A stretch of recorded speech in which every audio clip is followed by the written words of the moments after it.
Hello friends, मैं प्रवीण कुमार आपके नए यूट्यूब चैनल जेएमएस क्लासेज में स्वागत है।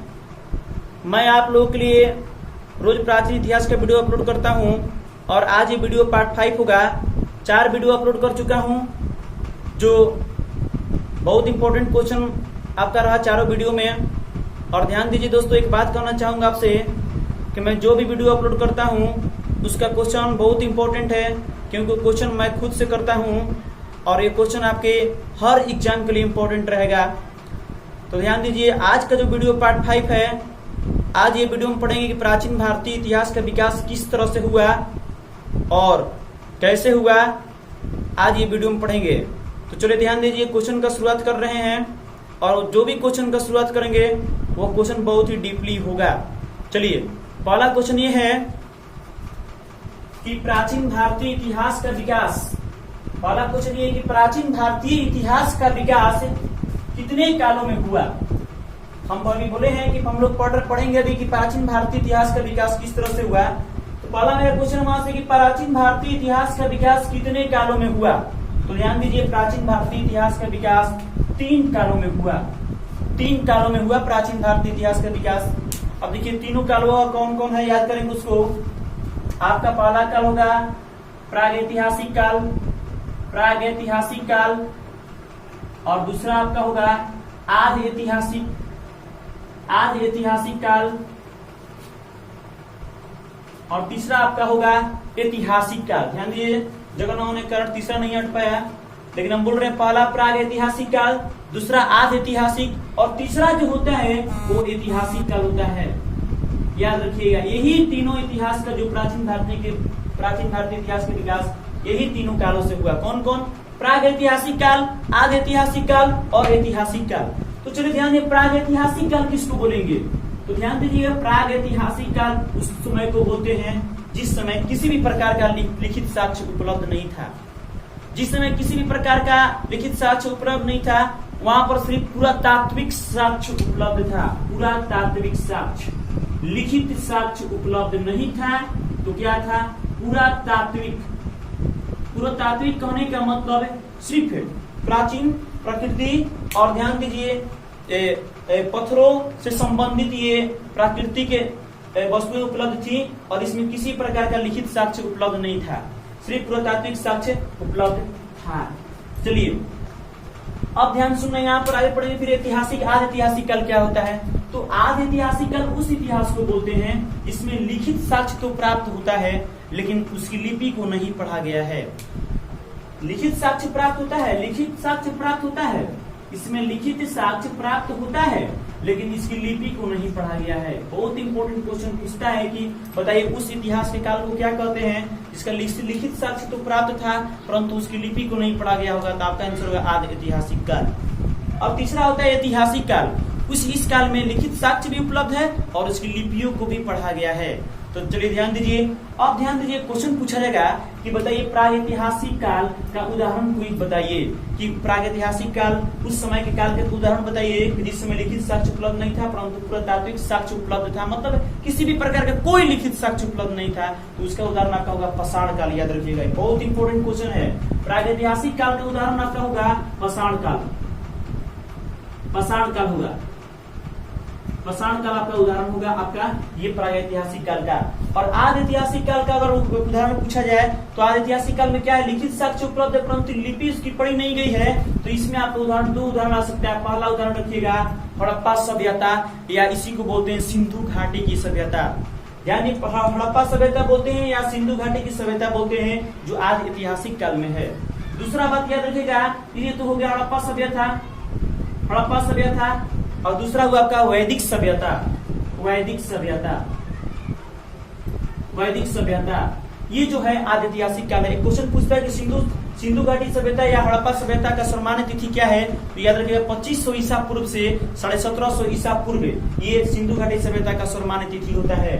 वैदिक साहित्य का तो याद रखिएगा, वैदिक साहित्य का होता है ये 1500 से लेकर 1000 ईसा पूर्व, मतलब इसमें दो भागों में बटा गया, ऋग वैदिक काल, उत्तर वैदिक काल।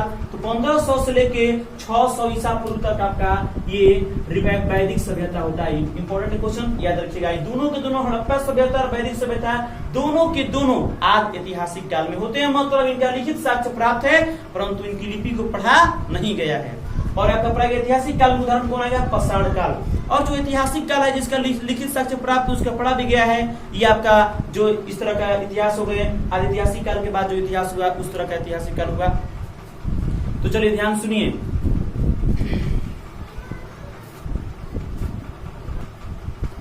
तो चलिए ये पहला प्रश्न हुआ कि प्राचीन भारतीय इतिहास का विकास कितने कालों में हुआ? 3 कालों में। तीनों कालों को आपको अच्छी तरह से बताएं।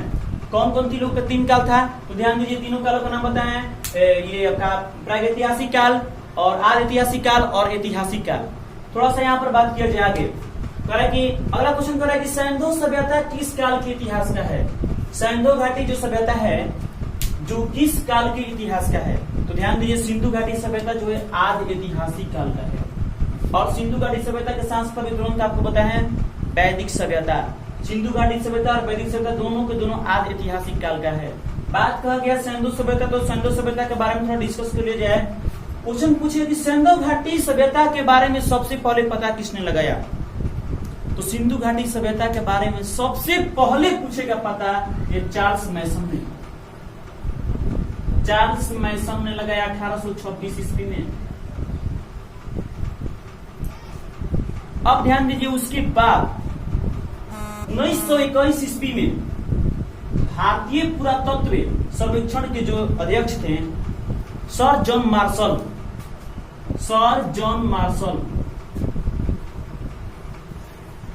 भारतीय पुरातत्व सर्वेक्षण जो अध्यक्ष थे 1921 ईस्वी में सर जॉन मार्शल, इनकी अध्यक्षता में सबसे पहली बार सिंधु घाटी सभ्यता का अवशेष हड़प्पा की खोज किया गया 1921 ईस्वी में। किसकी अध्यक्षता में? तो सर जॉन मार्शल की अध्यक्षता में। हड़प्पा की खोज किसने किया? तो याद रखिए, दयाराम साहनी ने किया।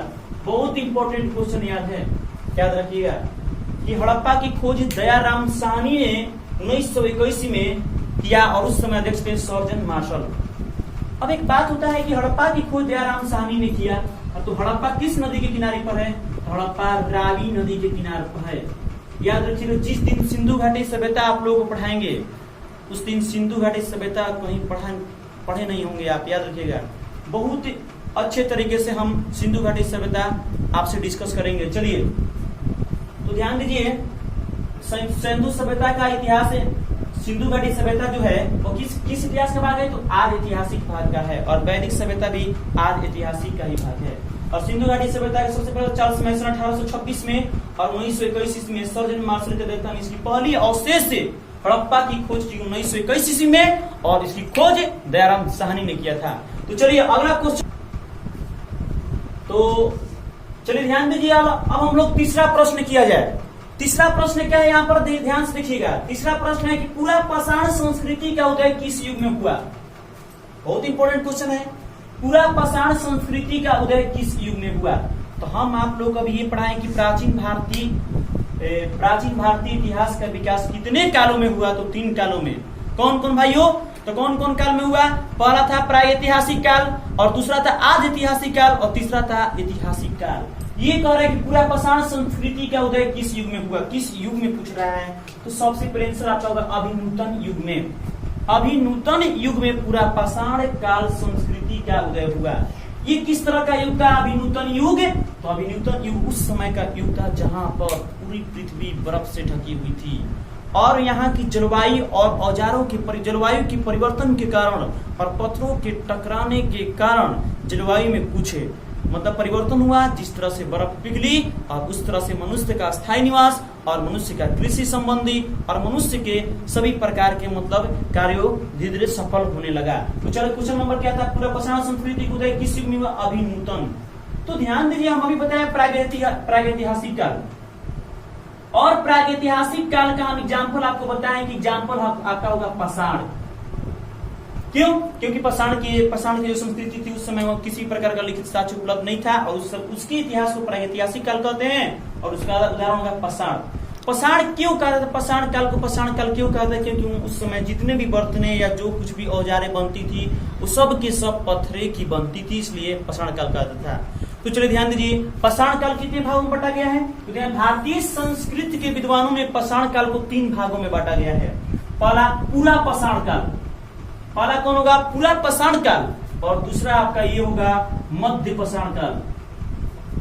पहला होगा पूरा पाषाण काल, दूसरा होगा मध्य पाषाण काल, और तीसरा होगा नव पाषाण काल।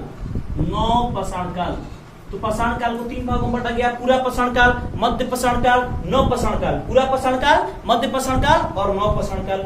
अब ध्यान दीजिए यहाँ पर कि पूरा पाषाण काल से क्या क्या साक्ष्य प्राप्त होता है, थोड़ा देख लिया जाए। तो बात हुआ है पूरा पाषाण काल का, तो पूरा पाषाण काल का बात कर लिया जाए। तो पूरा पाषाण काल का जो साक्ष्य प्राप्त हुआ है यहाँ पर सोहन नदी घाटी, सोहन नदी घाटी। सोहन नदी जो है सिंधु घाटी की सबसे छोटी सहायक नदी है सोहन नदी घाटी। तो सोहन नदी घाटी, नर्मदा नदी घाटी, नर्मदा नदी घाटी और भीम बेटका, भीम बेटका, भीम बेटका किस पूरा पाषाण काल से किस किस का साक्ष्य प्राप्त हुआ है? तो पूरा पाषाण काल से सोहन नदी घाटी का, नर्मदा नदी घाटी का और भीम बेटका का साक्ष्य प्राप्त हुआ है। आपसे क्वेश्चन पूछेगा कि भीमबेटका किसके लिए प्रसिद्ध है? तो याद रखिएगा शैलों द्वारा निर्मित गुफाओं के लिए प्रसिद्ध है, जो मध्य प्रदेश के भोपाल में स्थित है। अगर यहाँ से भी अंदर क्वेश्चन पूछा है कि मध्य प्रदेश के भोपाल में कहाँ स्थित है, तो याद रखिए MPPSC 2013 में ये क्वेश्चन पूछा गया था कि भीमबेटका जो है मध्य प्रदेश के भोपाल के अब्दुलाज रायगंज में स्थित है। अब्दुलाज रायगंज में स्थित है। ये मध्य प्रदेश PSC 2013 में क्वेश्चन पूछा हुआ है कि क्या पूछा हुआ है? पूछा हुआ कि भीमबेटका कहाँ स्थित है?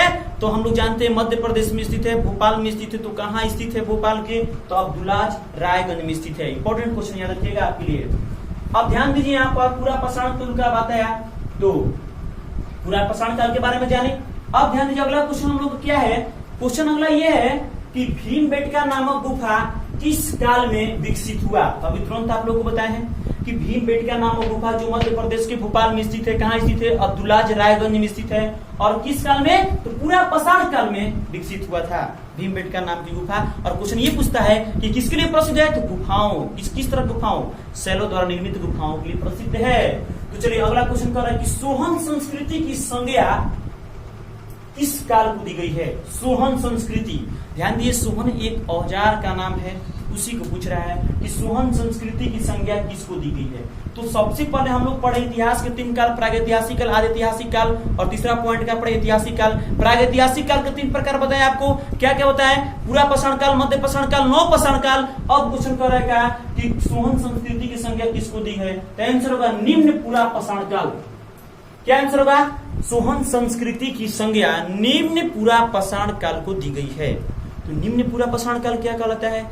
जिस तरह से ऐतिहासिक काल 3 भागों में बटा, ध्यान सुनो, जिस तरह से पाषाण काल 3 भागों में बटा, उसी तरह से पूरा पाषाण काल भी 3 भागों में बढ़ता है।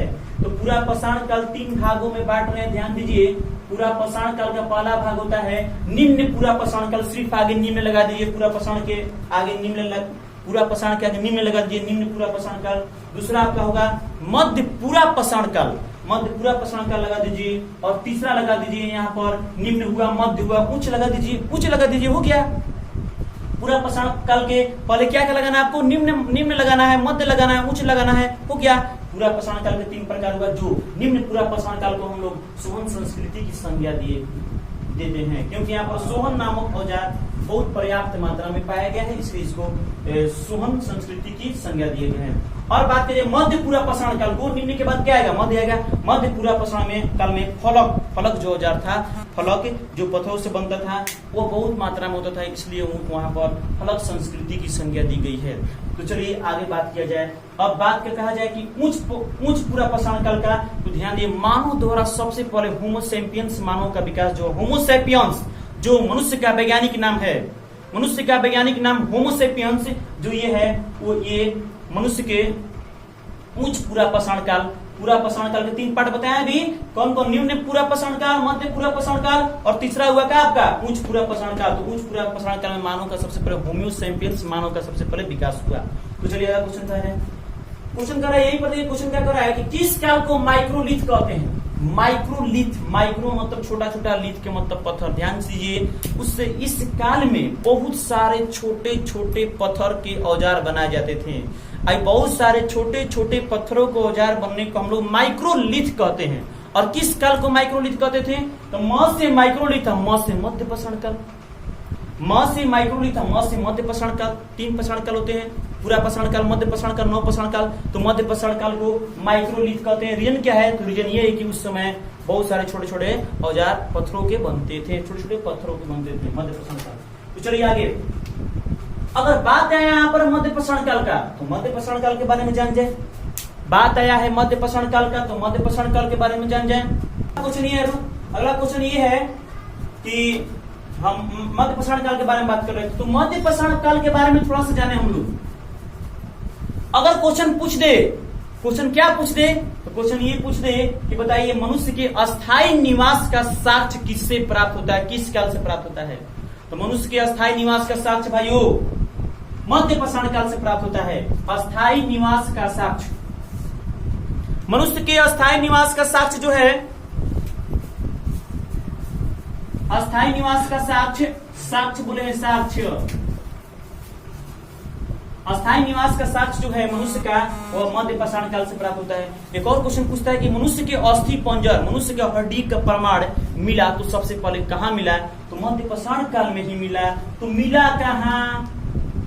अस्थि पंजर, मनुष्य के हड्डियों का जो प्रमाण मिला वह मध्य पाषाण काल में मिला। तो कहाँ पर मिला अस्थि पंजर का प्रमाण? प्रतापगढ़, जो उत्तर प्रदेश में स्थित है। बहुत इंपॉर्टेंट क्वेश्चन, यूपी में प्रतापगढ़, यूपी। ध्यान दीजिए, यूपीएससी में 2-3 बार ये क्वेश्चन पूछा गया कि बताइए मानव के अस्थि पंजर का प्रमाण सबसे कहाँ मिला है? तो प्रतापगढ़, जो उत्तर प्रदेश में है। और किस काल संबंधित है? मध्य पाषाण काल संबंधित है। एक और क्वेश्चन पूछता है कि पशुपालन का विकास सबसे पहले किस काल में हुआ? तो पशुपालन का विकास सबसे पहले मध्य पाषाण काल में हुआ। और उन्होंने सबसे पहले किसको पालतू बनाया? तो कुत्ता को पालतू बनाया। और इसका प्रमाण कहां से मिलता है पशुपालन का? तो आदमगढ़। बाबू आजमगढ़ नहीं, सॉरी भाइयों, आजमगढ़ नहीं, आदमगढ़। आदमगढ़, आदमगढ़ जो मध्य प्रदेश में स्थित है, आजमगढ़ उत्तर प्रदेश में है। तो आदमगढ़ बोल रहे हैं। और बागौरा जो राजस्थान में स्थित है, आदमगढ़ और बागौरा से मध्य पाषाण काल में पशुपालन का प्रमाण मिला है। और बताया गया कि सबसे पहले पशुपालन कुत्ता को बनाया गया था। याद रखिएगा, इंपॉर्टेंट क्वेश्चन आपके लिए। चलिए आगे क्वेश्चन किया जाए कि प्रारंभिक होमो सेपियंस मानव का काल, जो प्रारंभिक होमो सेपियंस मानव का वैज्ञानिक नाम है, ये प्रारंभिक होमो सेपियंस का मानव का काल जो है, इसका प्रमाण कहां से मिला? तो उच्च पूरा पाषाण काल, उच्च पूरा पाषाण काल से प्राप्त हुआ, जो पूरा पाषाण काल का पार्ट होता है। बताया ना तीनों, पूरा पाषाण काल का 3 पार्ट, निम्न पूरा पाषाण काल, मध्य लगाना है, आगे उच्च पूरा पाषाण काल। तो उच्च पूरा पाषाण काल में आपको प्रारंभिक होमो सेपियंस मानव का विकास हुआ। आगे क्वेश्चन हो रहा है नव पाषाण काल में चावल का साक्ष्य कहां से प्राप्त हुआ? बहुत इंपॉर्टेंट क्वेश्चन, याद रखिए। नव पाषाण काल में चावल का साक्ष्य जो है कहां से प्राप्त हुआ? बहुत बार एग्जाम में क्वेश्चन पूछा हुआ है। तो यहाँ पर आंसर कोल्डिहवा। नव पाषाण काल में चावल का साक्ष्य जो है वो कोल्डिहवा से प्राप्त हुआ है। ये दोस्तों कि नव पाषाण काल में चावल का साक्ष्य कहां से प्राप्त हुआ है? कोल्डिहवा। ध्यान दीजिए, क्वेश्चन पूछा है कोल्डिहवा क्या है? तो कोल्डिहवा जो है इलाहाबाद, आज के नया नाम इसका प्रयागराज है। तो कोल्डिहवा कहाँ है? इलाहाबाद। अब बात किया यहाँ पर नव पाषाण काल का, तो नव पाषाण काल के बारे में बात करें, यहाँ से बहुत इंपॉर्टेंट क्वेश्चन पूछता है। ध्यान दीजिए दोस्तों, वीडियो अंत तक देखिए, आपको बहुत सारे इंपॉर्टेंट फैक्ट और इंपॉर्टेंट क्वेश्चन मिलेंगे। वीडियो बीच में देखकर मत जाइएगा, वीडियो पूरा अंत तक देखिए। तो क्वेश्चन क्या है कि नव पाषाण काल में चावल का साक्ष्य कहां से प्राप्त हुआ है? तो कोल्डिहवा से। अगर बात किया जाए नव पाषाण काल का, तो इससे बहुत सारा क्वेश्चन पूछेगा। क्या पूछता है? क्वेश्चन पूछेगा कि बताइए अग्नि का प्रमाण सबसे पहले किस काल में प्राप्त हुआ? तो याद रखिए, अग्नि का प्रमाण आपका नव पाषाण काल में प्राप्त हुआ। क्वेश्चन पूछेगा बताइए पहिया का प्रमाण सबसे पहले किस काल में पता चला? तो अग्नि, पहिया और कृषि, ये तीनों का प्रमाण नव पाषाण काल में मिला। किस कौन कौन? अग्नि, पहिया और कृषि, ये तीनों का प्रमाण नव पाषाण काल में हुआ। हम एक बार पीछे अभी क्वेश्चन बोले हैं कि मानव के अस्थायी निवास का साक्ष्य किस काल से प्राप्त हुआ है? तो आंसर होगा मध्य पाषाण काल। अब क्वेश्चन सुनिए कि मानव का अस्थायी निवास बना उसका सिर्फ साक्ष्य प्राप्त हुआ है। यहाँ पर ये क्वेश्चन है कि अस्थायी निवास पूरी तरह से बन गया, इस बात का पता किस काल में पता चलता है? तो ध्यान दीजिए, नवपाषाण काल में नया नया काम कहाँ होगा? नवपाषाण काल में होगा।